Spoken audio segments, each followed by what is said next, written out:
What would be most useful for you in our conversation today? All right, so I am going through two difficult things right now. The first thing that I'm going through that's difficult is in the logical reasoning section of the LSAT, and that is with statements that are similar. So which one is most like the statement that you see? So it's usually with the conditional statements. Right. Okay. So you're referring to parallel reasoning questions? Exactly. Yep. Okay. A couple of things you can look for with those. One is matching the degree of certainty in the conclusion. So if you're saying always, never, most of the time, or rarely, or if they make more moderate statements like sometimes or many times. So you want to match how strong the language is there. Okay. Another thing you can look for is the category of things they're discussing. So rather than saying all people, they might say all people who take the LSAT, which is qualifying or limiting the group of people they're talking about. So you want to make sure that those groups are matched appropriately. You don't want one saying all people who take the LSAT and then a parallel statement in the answer choice that says all people, period. Mm-hmm. That would not be equivalent in scope. So look for those things and look to match those. Okay. Another big thing that I'm struggling with is the inferences on logic games, specifically for whatever the reason when it comes to matching games. I'm just having a tough time deciphering when it's appropriate to make multiple diagrams, when it's how to get from the given rules to more complete and complex inferences. Yeah, that's a tough question. It's a common one. There's no easy answers on that. It really does come from just doing lots of games, looking at explanations, redoing the games, and reviewing them. But one guideline I can give you is if you see an especially powerful variable, that could be your guideline or the guiding light to help you get a sense of where you might make those inferences.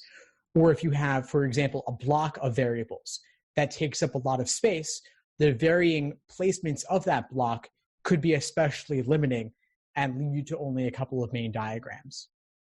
Okay. How many games have you done up to this point? I've done quite a few. I've specifically focused right now on the matching games because that's where I'm having the most difficulty. I feel pretty confident with some of the other game types, but matching is one of the ones where the diagramming and just making those inferences is giving me the most struggles. Yeah, I would also suggest that for some games, there may not be a lot you can do up front. For the games where you can make those multiple main diagrams, it's awesome because it just opens up the game for you. But many of the tougher games aren't like that at all. And there's very little you can do up front, and you'll be doing a lot more work over the course of the game. So just recognize that that's a possibility too. Okay. Now, my next test is coming up on January 13th. I've been really focusing right now on the logic games because that's where I struggled in my previous test. How do you recommend balancing the three sections so that I don't lose what I had already had on the previous two sections? Yeah, well, I would never suggest doing only one section at the exclusion of the others entirely, especially with less than a month till the exam. A lot of what you're doing should be full-length exams and review. So you're not really leaving out any section at all, period. Okay. So full-length review, how many leading up to the exam, how many more exams do you recommend that I take? I would say on average, 1 or 2 per week. Okay. Full-length time tests. Yeah. Okay. And what other strategies do you have I know in one of your videos you had discussed in the reading, kind of going through and doing the questions that are more general before leading up to the ones that are more specific in the passage. But is there a kind of way that you recommend to make the ones that are multiple passages, like the A and B, kind of doing that so that you're not losing what you got in A and then reading the second one and then having to read A and B again? Yeah, that's a trickier one. And there's not really a great similar strategy for that one because most of the questions will refer to both passages. So I might suggest if you do a quick scan and you see that some questions only refer to one of the passages, you could read that passage and knock out that question before doing the questions that refer to both. But there is a lot more hunting and scanning for the dual passages. Okay. And right now I have the prep test 62 to 71, and I also have some of the 50s.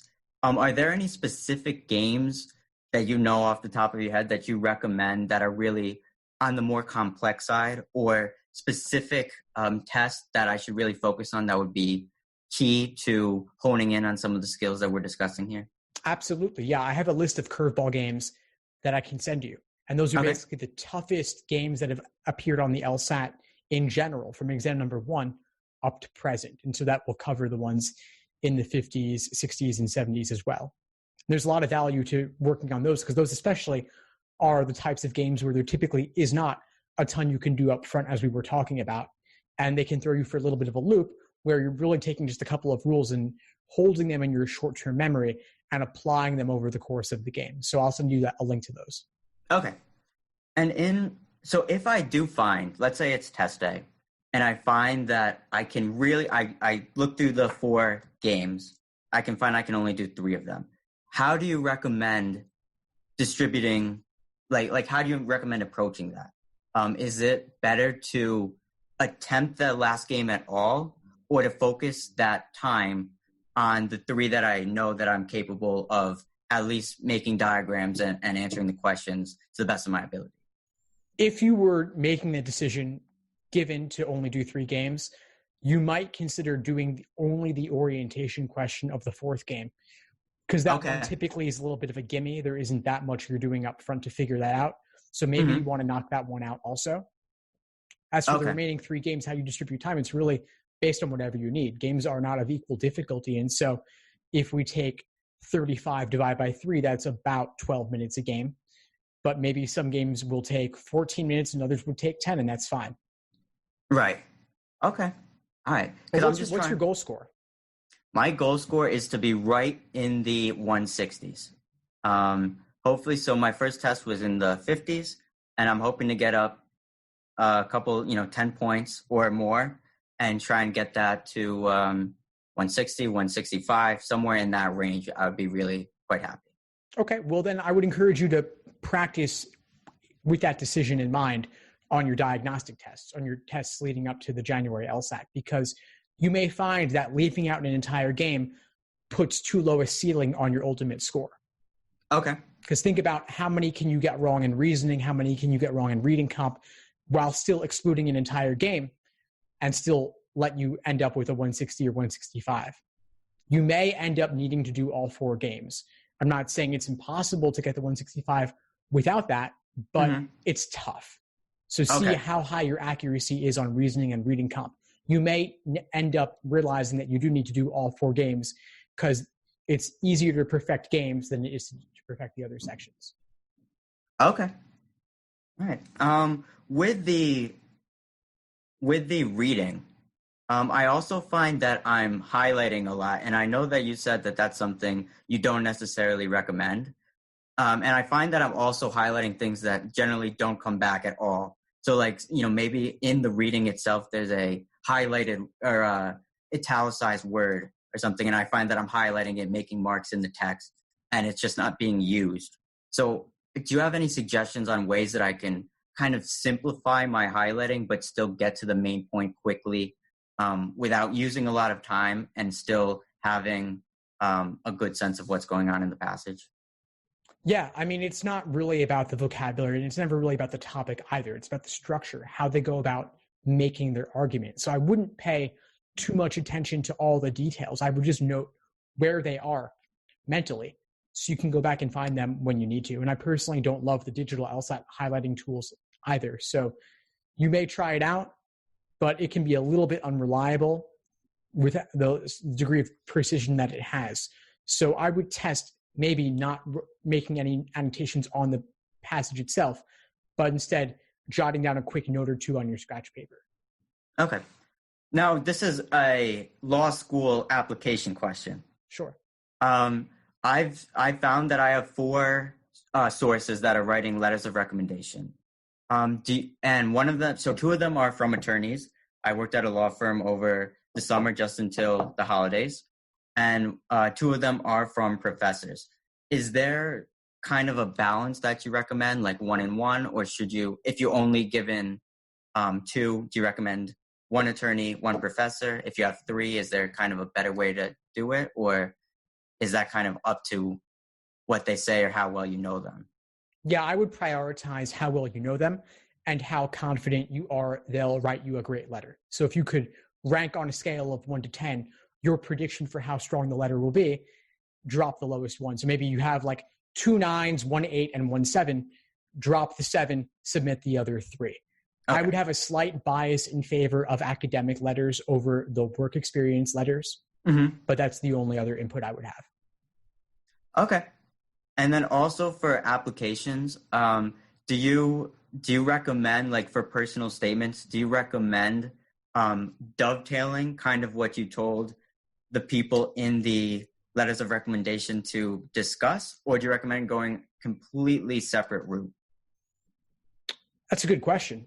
I think that it depends on what messages you want to send in your application.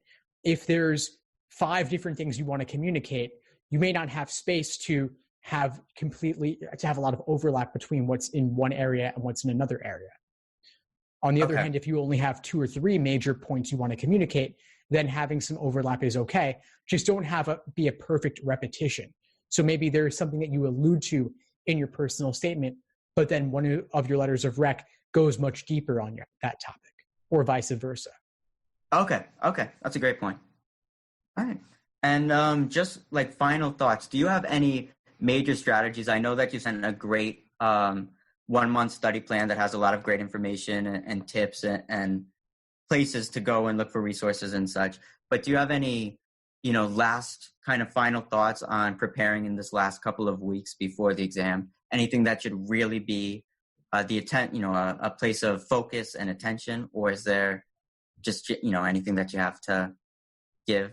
Yeah, sure. So in the final month, I would really emphasize properly simulating test day conditions. So being really strict with yourself, doing those full-length 5-section timed exams, no pausing the clock to go to the bathroom, and mirror everything as closely as possible to what it will look like on test day, even down to using the same test day snacks that you'll eat on the day of the exam itself, or taking the practice tests at the exact same time, or going and seeing your test center and seeing what it's like if you can. So everything you can do to mimic the experience will reduce your stress and maximize the predictive quality of your practice tests now and set yourself up for success. Perfect.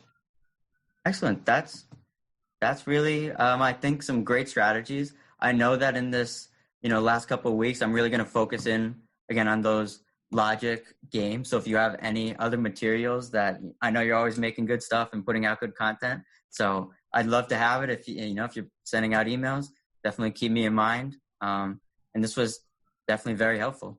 Definitely, Zach. Glad to hear it. Before we sign off, what would you say is the biggest insight you got from our call today? I would say number 1 for sure is making sure to use the practice materials that we have and going through and reviewing everything and doing it under time conditions for test taking. I think that's something that I haven't done enough of is simulating the test conditions. And that's something that I'm going to do going forward. Awesome, Zach. Well, please keep in touch and let me know if I can help in any way as you move forward. Great. Thank you again. Thanks for tuning into the show. Please subscribe if you haven't done so already to be notified of new episodes as I release them. And feel free to reach out if you need anything at all as you move forward with your prep. I'm happy to help however I can. In the meantime, I'll wish you all the best and take care.